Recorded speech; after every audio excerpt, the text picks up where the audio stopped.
Light shop. ఇది Korean mystery horror drama. అయితే ఇందులో ఎమోషనల్ కంటెంట్ కూడా చాలా ఉంటుంది. ఈ కొరియన్ వాళ్ళకి ఎలా వస్తారా బాబు ఇలాంటి థాట్స్ అసలు.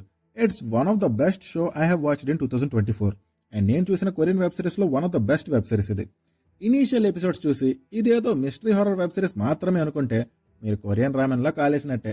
ఇది హారర్ వెబ్ సిరీసే, కానీ ఇందులో ఎమోషనల్ కూడా చాలా ఉంటుంది. దీనమ్మ వీళ్ళ ఎమోషనల్ డ్రామాకి నా కళ్ళల్లో నీళ్ళొచ్చేసినంత పని అయింది. Story of this web series was very unique, it's different and very good. నేను ఈ వెబ్ సిరీస్ స్టోరీ గురించి ఏం చెప్పినా it will be a spoiler, so నేనేం చెప్పను. బట్ ఒకటైతే చెప్పగలను, నాకు తెలిసి కొరియన్స్ మాత్రమే ఇలా థింక్ చేయగలరేమో. I loved the concept and story of this web series. Narration and execution are very good.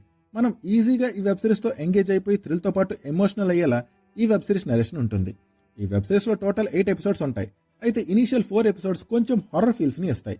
Initial few episodes contain some good amount of horror elements. అయితే from the very first episode అసలు ఏం జరుగుతుందిరా అన్న curiosity మనలో increase అవుతుంది.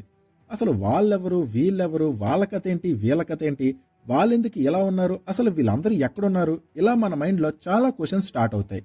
Episodes అయ్యే కొద్దీ ఈ web series లో ఉండే మెయిన్ మిస్టరీ ఏదైతే ఉందో దాన్ని మెల్లగా బిల్డ్ చేస్తూ 4th ఎపిసోడ్ ఎండింగ్ లో మెల్లగా రివీల్ చేస్తారు. 4th ఎపిసోడ్ చూసాక మనకి ఈ వెబ్ సిరీస్ స్టోరీ పైన ఒక క్లారిటీ అయితే వస్తుంది.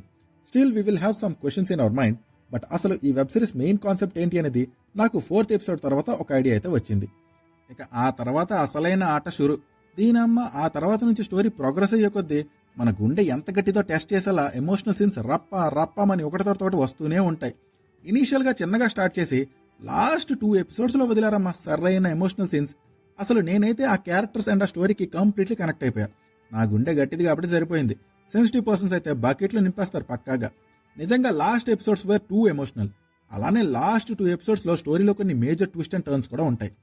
Character development was very good. Initial few episodes లో ఈ వెబ్ సిరీస్ లో ఉండే మెయిన్ క్యారెక్టర్స్ ని మెల్లగా ఎస్టాబ్లిష్ చేసి లేటర్ ఎపిసోడ్స్ లో మనం ఈజీగా ఆ క్యారెక్టర్స్ తో కనెక్ట్ అయ్యి వాళ్ళ ఎమోషన్స్ అండ్ ఫీలింగ్స్ ని మనం కూడా ఫీల్ అయ్యేలా ఆ క్యారెక్టర్స్ ని ప్రెజెంట్ చేశారు. Performances are really very good. Last 4 episodes లో ఆల్మోస్ట్ ప్రతి ఒక్కరు తమ పర్ఫార్మెన్స్ త్రూ మనల్ని ఎమోషనల్ చేసేస్తారు. ఈ వెబ్ సిరీస్ లో ఉండే ఎమోషనల్ సీన్స్ చాలా సాలిడ్ అండ్ కమెండబుల్ గా ఉండడానికి మెయిన్ రీజన్ ఈ వెబ్ సిరీస్ లో యాక్ట్ చేసిన వాళ్ళ performances. Visuals are very good. Cinematography and camera work బాగున్నాయి. I felt something different with the landscapes and setup. Music కూడా బాగుంది. ఈ వెబ్ సిరీస్ టోన్ కి తగ్గట్టుగా ఉంటుంది. I think that's it from this web series. నేనైతే ఇదేదో హారర్ మిస్టరీ వెబ్ సిరీస్ అనుకుని స్టార్ట్ చేశా. ఇనీషియల్ గా అలానే ఉండే, but later on it became emotional. నాకైతే ఈ వెబ్ సిరీస్ చాలా నచ్చింది.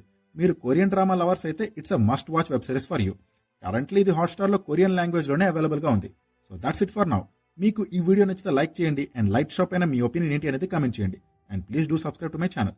Thank you, take care and an.